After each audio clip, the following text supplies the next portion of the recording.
Hi there, it's Martin from the AppMaster.io team, and in this short tutorial I'll show you a simple way to create a load balancing algorithm within the AppMaster.io studio. So what is a load balancer algorithm? Essentially, it's an operation that distributes different types of requests to different servers to make sure that all of them are operating effectively and are not overloaded. Now, imagine the following scenario. You are using AppMaster.io as a hub, so to say, for all your requests, and then you want to direct them to the 3 servers that you have to actually process those requests. What you can do is, for example, the following. Let's say that we have this business process that is actually processing all of the incoming requests. What we can do is we can get the current user information. In here, we'll get the user model. So we expand it.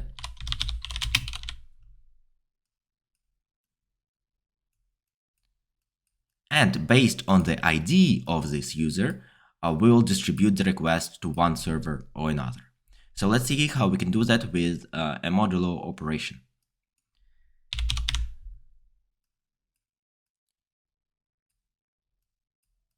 So a modulo operation essentially takes a dividend, so in this case our ID, and a divider. In this case, this would be the number of the servers that we have. So it would be a default value of 3.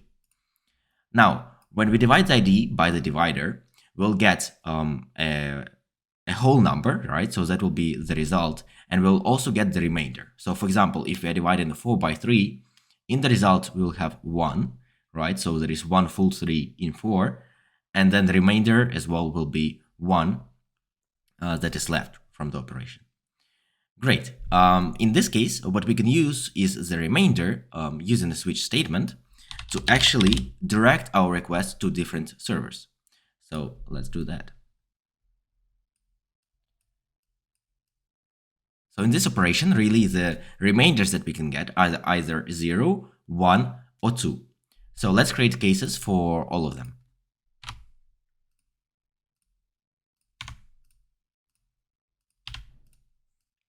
And now we'll be able to use all of the different flow output connectors to direct our requests and, for example, to make external API requests to different servers that we have. And just like that, we have created a simple load balancing algorithm. Let's check again how it operates. We first get the current user. We then expand the model. We do a modulo operation based on its ID with a divider that is equal to the number of servers that we have. And finally, we use the remainder of the operation in a switch statement to direct our flow and to make different types of requests to different servers. I hope that you have found this small guide useful.